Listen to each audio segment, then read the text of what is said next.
करते हैं अपन। Tension member की जो थ्योरी है आप लोग को मैंने व्हाट्सएप पे इमेज कर दिया था, बट फिर भी मैं यहाँ पर एक्सप्लेन कर देता हूँ। देखिए टेंशन मेंबर क्या होता है, हमारा कोई भी जो भी स्ट्रक्चर है उसमें ऐसा मेंबर जिसमें टेंसाइल फोर्स आ रहा है। ठीक है, फॉर एग्जांपल जैसे यहाँ पर आपको दिख रहा होगा, एक यहाँ पर एक ट्रस बना हुआ दिख रहा है आप लोग को, है ना। यदि प्रॉपर नहीं दिख रहा है तो मैं यहाँ पर एक साइड में बना दे रहा हूँ।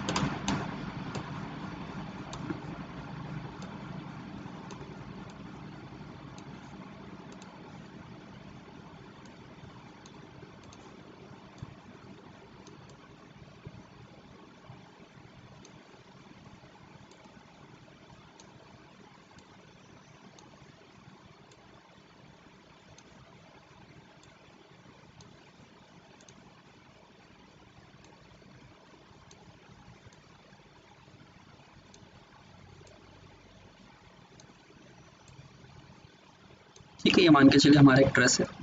ठीक है, ये हमारा क्या है, ट्रस है। इसमें ये वाला जो मेंबर है आपका, ये वाला जो मेंबर होगा, ये मेंबर, इस मेंबर में आएगा क्या आपका टेंशन फोर्स आएगा। इसमें क्या आएगा आपका टेंशन फोर्स आएगा। इसलिए ये जो मेंबर होते हैं ये क्या कहलाते हैं आपके टेंशन मेंबर कहलाते हैं। जिससे मैंने रेड लाइन से बनाया अभी, इसमें क्या आएगा आपका टेंशन आएगा। टेंशन फोर्स आने के कारण इस मेंबर को हम क्या बोल देते हैं, टेंशन मेंबर बोल देते हैं। ठीक है, उसी प्रकार यहाँ पर ऊपर जो आपको दिख रहा है ये वाला, ठीक है, जो ब्लू कलर से मैंने ड्रॉ करा है, ये हमारा कंप्रेशन मेंबर कहलाएगा। ठीक है, क्योंकि इसमें कंप्रेशन आता है, इस कारण ये कंप्रेशन मेंबर कहलाता है। ठीक, अब बाकी बीच में जितनी भी आपको लाइन दिख रही है, बीच में बची हुई याली लाइन हो गया, ये वर्टिकल लाइन हो गई, है ना, मतलब जितनी वर्टिकल लाइन और जितनी भी इंक्लाइन लाइन आपको दिख रही है, जितनी वर्टिकल और जितनी भी आपको ये इंक्लाइन लाइन दिख रही है, ये इस पे जो लोड आएगा, ठीक है, या फिर इस पे जो फोर्स आता है, या जो फोर्स की हम ये कहें कि जो कंडीशन होगी, वो डिपेंड करता है क्या, इस पे लगने वाले, ठीक है, इस पूरे ट्रस पर लगने वाले लोड की स्थिति पर। ठीक है, और किस प्रकार का लोड आपके इस पर्टिकुलर सेक्शन पर आ रहा है। ठीक है, तो इसे हम लोग क्या कह देते हैं, इसमें हम कह देते हैं रिवर्सिबल ऑफ लोड कहलाता है। ये जितनी मेंबर है इसमें जो भी फोर्स आएगा या जो भी लोड आता है वो कहलाता है हमारा रिवर्सिबल ऑफ लोड। ठीक है, ये जितने भी ग्रीन कलर से मैंने बनाया मेंबर, इस मेंबर में रिवर्सिबल ऑफ लोड आता है। ठीक है, और किस पे डिपेंड करता है ये, इस पर लगने वाले लोड पर और लोड की पोजिशन पर। ठीक है, कि कंप्रेशन होगा, ये कंप्रेशन होगा, या कि वाला मेंबर कंप्रेशन होगा, या फिर इसमें टेंशन आएगा, ये डिपेंड करेगा इस पर जो भी लोड लग रहा है। एक मिनट,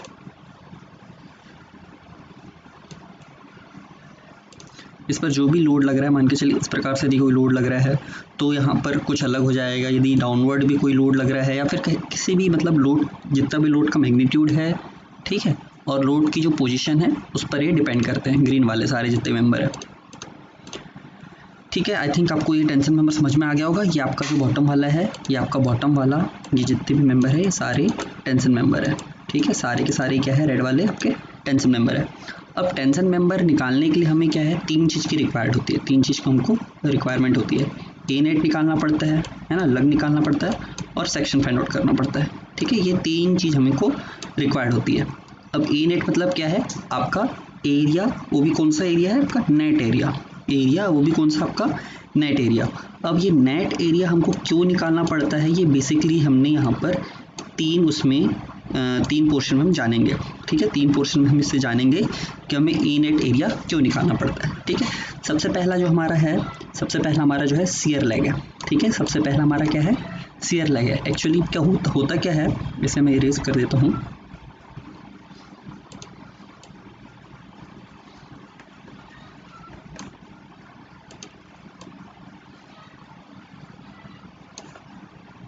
ठीक है, आई थिंक क्या आपको इमेज दिख रहा होगा, या मैं आप से फिर भी ड्रॉ कर दे रहा हूँ।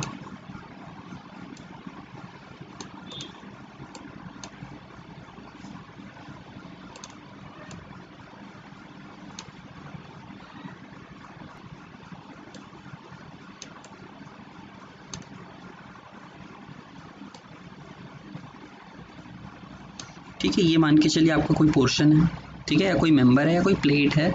ठीक है, इस प्लेट पर यहाँ पर कोई इसका एक हिस्सा है मानते हैं। ठीक है, यहाँ पर इसका एक हिस्सा है ये। ठीक, जब प्लेट पर कोई भी लोड नहीं लग रहा है तब इस पर एक हिस्सा है। अब क्या हुआ, प्लेट पर हमने, प्लेट या कोई भी मेंबर पर हमने क्या करा, एक फोर्स अप्लाई कर दिया। ठीक है, इस पर हमने क्या किया, फोर्स अप्लाई कर दिया। कौन सा फोर्स अप्लाई किया हमने, टेंशन फोर्स अप्लाई किया। पी ये है और ये भी आपका पी है और इधर वाला भी आपका पी है और ये वाला इधर भी फोर्स जो लग रहा है वो भी आपका पी है। अब चूंकि फोर्स पी पी लग रहा है तो इसमें क्या होगा, हमारा ये एलोंगेशन होगा, इस पर क्या होगा, हमारा एलोंगेशन होगा। ठीक है, हमारा जो ये प्लेट है ये क्या करेगा, एलोंगेट होगा, मतलब ये बढ़ जाएगा। कुछ इस प्रकार से ये एक्सपांड होगा, कुछ इस प्रकार से क्या होगा, ये एक्सपांड होगा।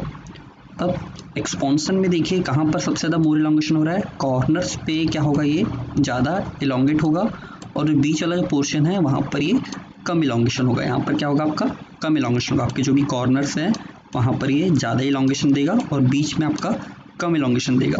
और आपका ये जो पोर्शन था जब किसी भी प्रकार का वहाँ लोड नहीं लग रहा था तो वो चेंज हो जाएगा, किस प्रकार से, वो कुछ इस प्रकार से कन्वर्ट हो जाएगा आपका।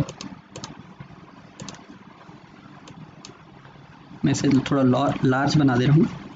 ये कुछ इस प्रकार से आपका क्या हो जाएगा, चेंज हो जाएगा। इसका जो शेप है, ये जो ग्रीन वाला जो था, ये इस प्रकार से कैसा हो जाएगा, कन्वर्ट हो जाएगा। ठीक है, यहाँ इमेज आप देख पा रहे होंगे, ये इमेज बनी हुई है, यहाँ पर बना हुआ है, ये इस प्रकार से क्या हो जाएगा, चेंज हो जाता है।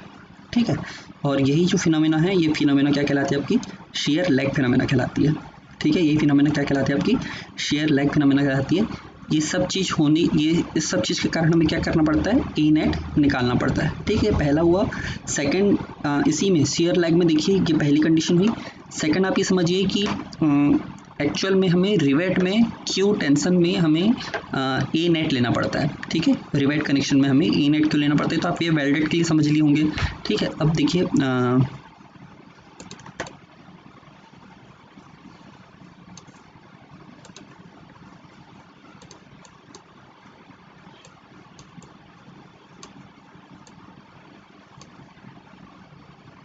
मान के चलिए प्लेट है।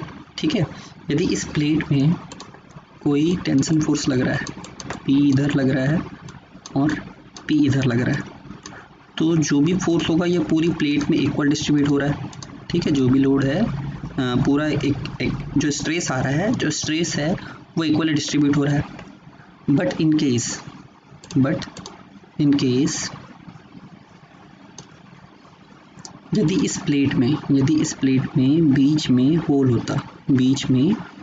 होता तो उस कंडीशन में क्या होता कि ये जो पोर्शन है, ये जो आपका पोर्शन है जहाँ पर आपने होल किया हुआ है ना, ये जो पोर्शन है जहाँ आपने होल करा है, यहाँ छोड़ करके, इस जोन को छोड़ करके बाकी हर जगह क्या होगा, आपका टेंसाइल फोर्स लगेगा। बाकी हर जगह आपका क्या लगेगा, टेंसाइल फोर्स लगेगा। और आपका जो क्रिटिकल एरिया होगा, क्रिटिकल एरिया होगा आपका ये वाला। ठीक है, आपका जो क्रिटिकल जो सेक्शन होगा, क्रिटिकल एरिया बोल रहा हूँ, जो क्रिटिकल सेक्शन होगा वो ये वाला होगा। ठीक है, जो आपका क्रिटिकल सेक्शन होगा कौन सा होगा, ये वाली जो लाइन जो मैंने बनाई है रेक्टर से, वो आपका क्रिटिकल सेक्शन होगा, क्योंकि सबसे कम आपको यहाँ पर ही स्ट्रेस देखने को मिल रहा है। ठीक है, जो स्ट्रेस आपको देखने मिल रहा है सबसे कम आपको यहाँ पर देखने को मिल रहा है। आई थिंक इस इमेज से आप थोड़ा समझ लेंगे इसे कि किस प्रकार से आपका यहाँ पर डिस्ट्रीब्यूशन हो रहा है। ठीक है, तो ये जो रेड वाली लाइन है आपका क्या है, क्रिटिकल सेक्शन है। ठीक, इसलिए भी हमें यहाँ पर ए नेट को फाइंड आउट करना होता है। ठीक है, दूसरा क्या है हमारा, यदि हम कभी लॉन्ग जॉइंट को यूज़ कर लें, तो क्या होगा हमारा, जैसे जैसे हमारी जॉइंट की है ना, जैसे हमारी जॉइंट की लेंथ बढ़ेगी, वैसे वैसे हमारी एफिशिएंसी, किसकी एफिशिएंसी, जॉइंट की जो एफिशिएंसी है वो धीरे धीरे कम होते जाएगी। ठीक है, मतलब देखिए यहाँ पर ये इमेज बना है, पहला किसके लिए बना है, आपका रिवेट जॉइंट के लिए बना हुआ है। जैसे जैसे यहाँ पर ये जो लेंथ है आपकी, जो रिवेट यदि आप ज़्यादा रिवेट यूज़ कर रहे हैं तो आपकी जो लेंथ है ये आपकी बढ़ रही है। लेंथ बढ़ने के कारण जो आपकी इफ़िशियंसी है वो कैसे हो जाएगी, आपकी यदि लेंथ बढ़ रही है तो आपकी इफ़िशियंसी कैसे होगी, डिक्रीज होगी, कम होगी।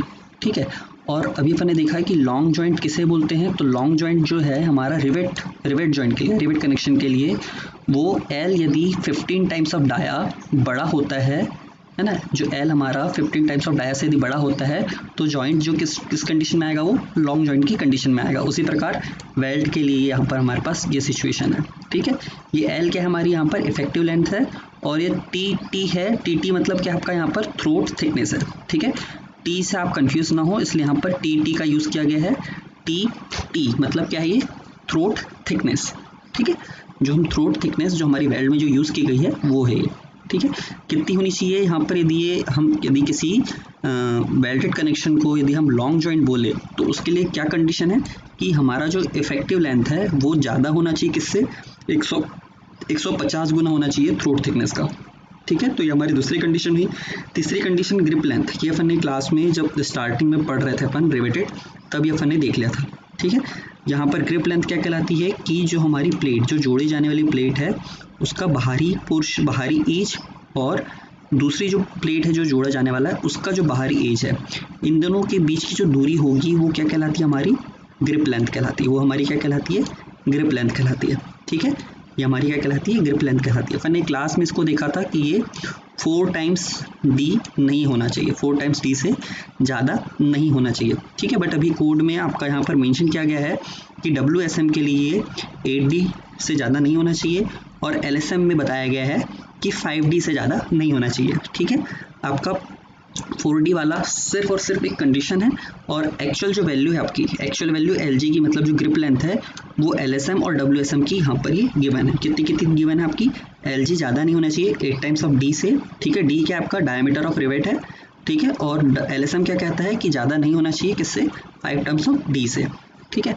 अब यहाँ पर समझिए कंडीशन क्या कह रही है हमारी, कि यदि हम LG को बढ़ा देते हैं, यदि हम LG को बढ़ा दे रहे हैं, ठीक है, मतलब हम ग्रिप लेंथ को बढ़ा दे रहे हैं, तो हमारा एडिशनल बेंडिंग स्ट्रेस डेवलप हो जाएगा। एडिशनल बेंडिंग स्ट्रेस हमारा डेवलप हो जाएगा किसमें, रिवेट में, जो कि हमारे जॉइंट के लिए अच्छा नहीं है, ठीक है। इसे समझने के लिए देखिए मैं डायग्राम बना दे रहा हूँ।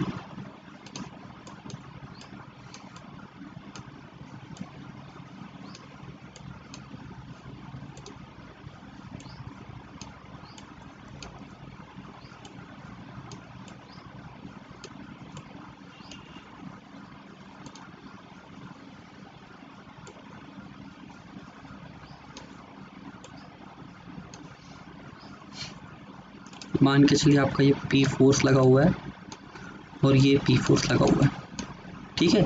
P फोर्स है।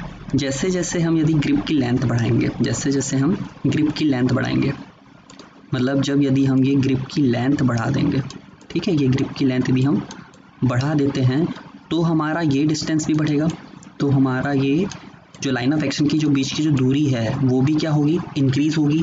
और यदि लाइन ऑफ एक्शन की दूरी इंक्रीज होगी तो जो रिवेट हमने यहाँ पर जोड़ के रखा हुआ, जो हमने यहाँ रिवेट जोड़ के रखा हुआ है, उस पर हमारा बेंडिंग स्ट्रेस भी लगने लग जाएगा, उस पर भी हमारा जो बेंडिंग स्ट्रेस है वो भी लगने लग जाएगा। हम लोगों ने अजम्पशन में इसे नेग्लेक्ट कर दिया था, बट यदि जब ज़्यादा ग्रिप लेंथ हो जाएगी तो इसमें क्या हो जाएगा, बेंडिंग मोमेंट जनरेट होने लग जाएगा, ठीक है, किस पर, आपके रिवेट पर, जो कि आपके जॉइंट के लिए अच्छा नहीं होता है, ठीक है। एक और कंडीशन है डिज़ाइन करते समय जो आती है यूज़, कि यदि आपका LG 5 टाइम्स ऑफ D से ज़्यादा है, यदि आपका LG 5D से ज़्यादा है तो आपकी जो शेयर कैपेसिटी होगी, जो आपकी शेयर कैपेसिटी होगी वो कितने से रिड्यूस होगी, उसके लिए आपको फॉर्मूला बताया गया है। बीटा इज इक्वल्स टू होता है 8D divide by 3D plus LD, जहाँ पर D क्या है आपका, वही सेम रिवेट का डायमीटर होता है, ठीक है। क्या होता है आपका, रिवेट का डायमीटर होता है। तो ये 3 कंडीशन है, 3 कंडीशन आपकी बताती है कि आपको ए नेट क्यों रिक्वायर्ड है, ठीक है। पहला तो मेरे ख्याल से आपको क्लियर हो गया होगा, पहला आपको मेरे ख्याल से क्लियर हो गया होगा, क्योंकि यहाँ पर जो पूरी कंप्लीट प्लेट है यदि उसमें अपन होल कर दें, ठीक है, तो हमारा क्रिटिकल सेक्शन चेंज हो जाता है, ठीक है। उसी प्रकार यदि आप जब उस किसी प्लेट में यदि वो उसमें होल नहीं भी है और यदि उसमें फोर्स P लग रहा है तो उसकी जो इंटरनल जो है मॉलिक्यूल्स उसमें डिफॉर्मेशन जाते हैं, ठीक है। इस कारण हमें वहाँ पर ए नेट निकालना पड़ता है, मतलब जो भी हमारा इफेक्टिव नेट एरिया है वो हमें फाइंड आउट करना पड़ता है, ठीक। डिफॉर्म होने के बाद क्या हो जाता है, क्योंकि बॉडी का शेप चेंज जाता है तो हमें जो एक्चुअल जो नेट एरिया है वो फाइंड आउट करना पड़ता है, ठीक है। दूसरा क्या है कि हमारा जो लॉन्ग जॉइंट जब होने के कारण, लॉन्ग जॉइंट जब हो जाता है तो क्या होगा कि जो फेल्योर होगा, जो भी फेल्योर होगा वो सबसे पहले पहले जॉइंट से होगा, ठीक है, जो भी फेल्यूर होगा वो पहले जॉइंट से होगा, ठीक, क्योंकि सबसे पहले जो फेल होगा वो यहीं से फेल होगा, उसके बाद सेकंड नंबर पे जाएगा, उसके बाद ही क्या होगा, सेकंड नंबर पे जाएगा, फिर थर्ड पे जाएगा, फिर फोर्थ पे जाएगा, मतलब ऐसे करते करते धीरे धीरे क्या होगा, वो इंक्रीज होगा। तो आपको ये ध्यान रखना है कि जो भी सबसे पहला वाला जो हिस्सा होगा, जो भी पहला वाला रिवेट होगा, उससे ही हमें इफेक्टिव लेके ए नेट निकालना होता है, ठीक है। अभी आगे डिस्कस करेंगे ए नेट कैसे निकालना है, ठीक। उसी प्रकार तीसरा भी आपका ग्रिप लेंथ पे डिपेंड करता है, क्योंकि ग्रिप लेंथ आपकी जैसे जैसे बढ़ती जाएगी वैसे वैसे आपकी क्या हो जाती है, इफिशियंसी जॉइंट की कम होती जाती है, ठीक है। मेरे ख्याल से ये तीनों पॉइंट आपको क्लियर हो गए होंगे। अब बात कर लेते हैं हमारा सिलेंडरनेस रेशियो के बारे में, ठीक है। सिलेंडरनेस रेशियो ये हमारा क्या है, एक तरीके से स्पेसिफिक मतलब आपका ये समझ लीजिए, आपको ये वैल्यूज़ याद करनी होगी जब भी डिज़ाइन किया जाता है, तो आपको ये सारी वैल्यूज़ याद करनी होगी। यहाँ इसका मैंने डायरेक्ट शॉर्ट में लिख दिया है कि इसकी सिलेंडरनेस रेशियो की वैल्यू आपको कब कौन सी लेनी है। यदि आपको क्वेश्चन में बोला है कि केवल डेड लोड और लाइव लोड अप्लीकेबल है, तो आपको सिलेंडरनेस रेशियो 180 लेना है, ठीक है। और यदि क्वेश्चन में आपको केवल डेड लोड और लाइव लोड प्लस आपका जो WL है, मतलब क्या है, विंड लोड और अर्थक्वेक लोड दोनों दिया गया है, तब आपको 350 लेके चलना है, ठीक है। क्या लेके चलना है, 350 लेके चलना है।